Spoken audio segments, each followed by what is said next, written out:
بسم اللہ الرحمن الرحیم۔ السلام علیکم۔ ابو جان ایک قصہ سنایا کرتے تھے کہ کسی قبرستان میں ایک شخص نے رات کے وقت لاش کے ساتھ زنا کیا۔ بادشاہ وقت ایک نیک صفت شخص تھا۔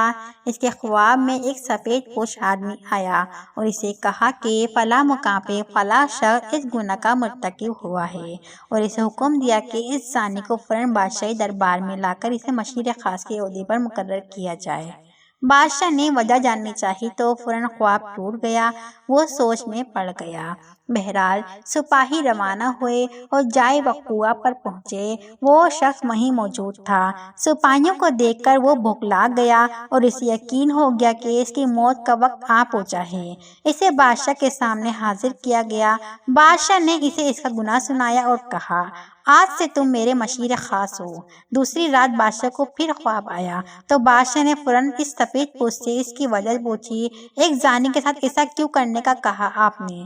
سفید پوش نے کہا، اللہ کو اس کا گناہ سخت ناپسند آیا، کیونکہ اس کی موت کا وقت نہیں آیا تھا، اس لیے تم سے کہا گیا کہ اسے مشیر بنا لو تاکہ وہ عیش میں پڑ جائے اور کبھی اپنے گناہ پر نادم ہو کر معافی نہ مانگ سکے، کیونکہ اس کی سزا آخرت میں طے کر دی گئی ہے۔ مرتے دم تک وہ عیش میں غرق رہے گا اور بلکہ خوش بھی ہوگا کہ جس گناہ پر اسے سزا دی جانی چاہیے تھی، اس گناہ پر اعلیٰ عہدہ مل گیا، سو اسے گمراہی میں رکھنا مقصد تھا۔ ابو اٹھے، میرے سر پر ہاتھ رکھا اور کہا، بیٹا جب گناہوں پر آسانی ملنے لگے تو سمجھ لینا آخرت خراب ہو گئی اور توبہ کے دروازے بند کر دیے گئے تم پر۔ میں سن کر حیران رہ گیا، اپنے گرانباں اور آس پاس پر نگاہ دوڑائی۔ آج ایسا نہیں ہے، بار بار گناہوں کا موقع ملتا ہے ہمیں، اور کتنی آسانی سے ملتا ہے، اور کوئی پکڑ نہیں ہوتی ہماری۔